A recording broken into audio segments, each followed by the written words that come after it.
So today we're going to be talking about how you can win every single trade that you take. So that was literally something to kind of pull your attention just a little bit, right? Because obviously that is not possible.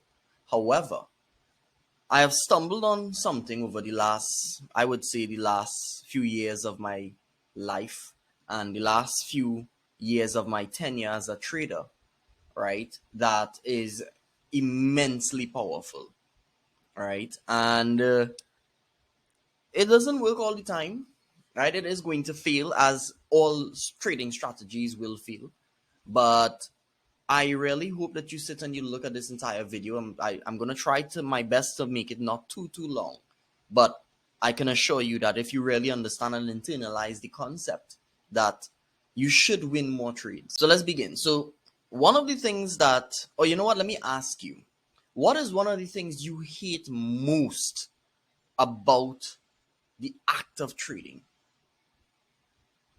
For me, it would be facing drawdown.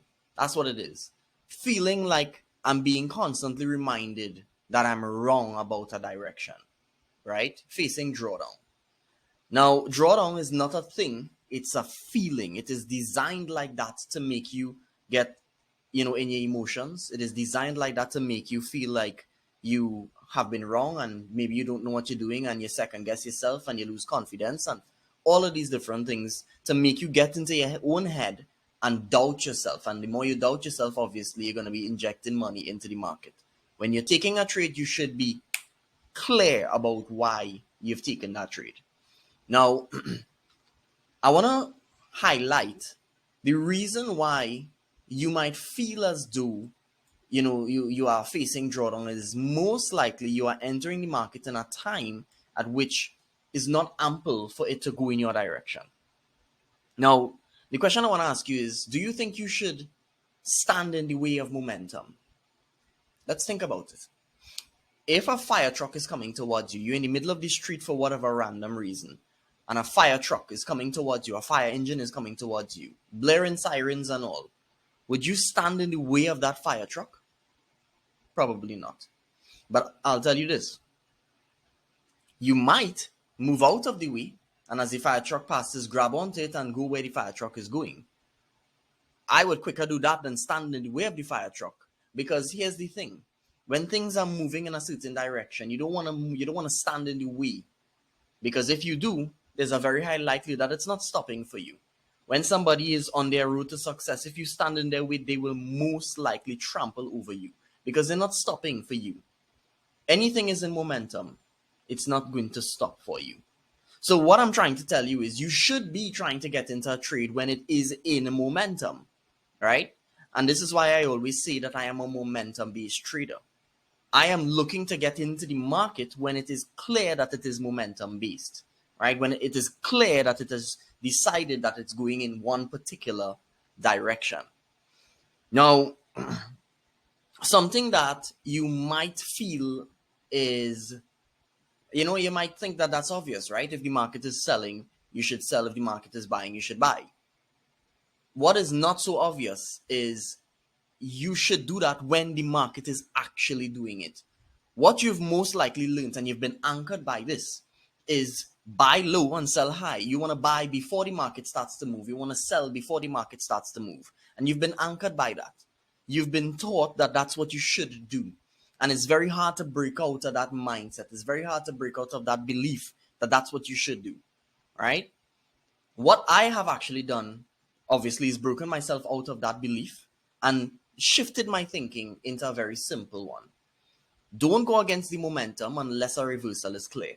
How do we identify a reversal? M and W pattern, M at the high, W at the low, or a head and shoulders or inverse head and shoulders. Head and shoulders at the high, inverse head and shoulders at the low. After a valid trend, right? Now, let me show you something. So on UJ, we can see here, if we go on a different time frame, if you go and see something like 1 hour, you can see that UJ is in a very clear bull trend. Very, very clear bull trend. There are no ifs, no ands, no buts about it, right? Now, remember I said you should not be going against the momentum unless the reversal is clear.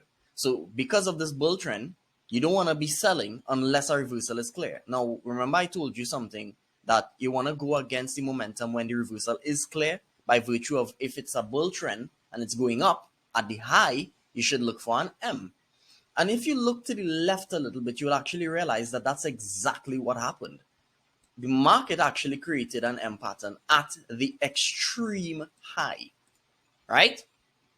Notice it is at the extreme high, right? That being said, it tells me that yes, the dealer most likely has trapped traders up at this high and decided to shift the market against this the buyers, right?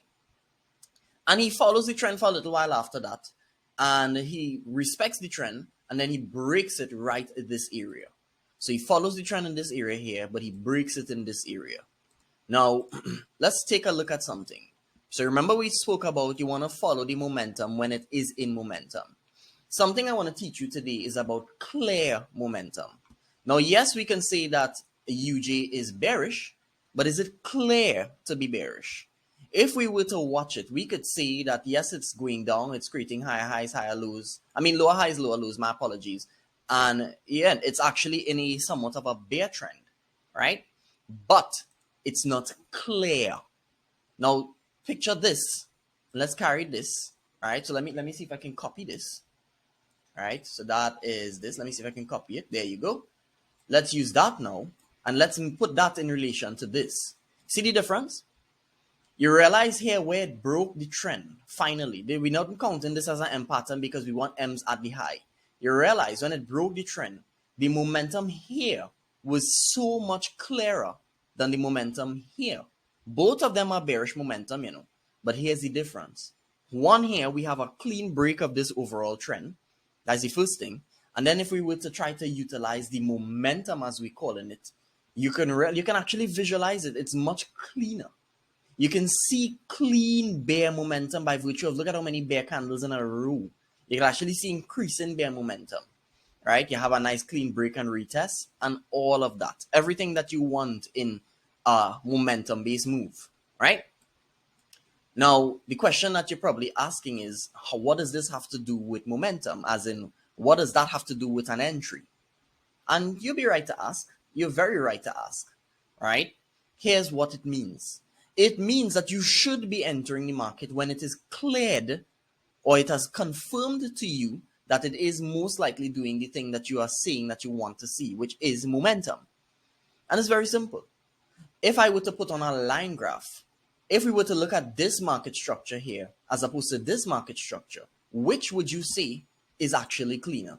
Would you say A is cleaner or B is cleaner? If we were to look at the elements of A or the elements of B, right? Because these are two different sets of market structure here.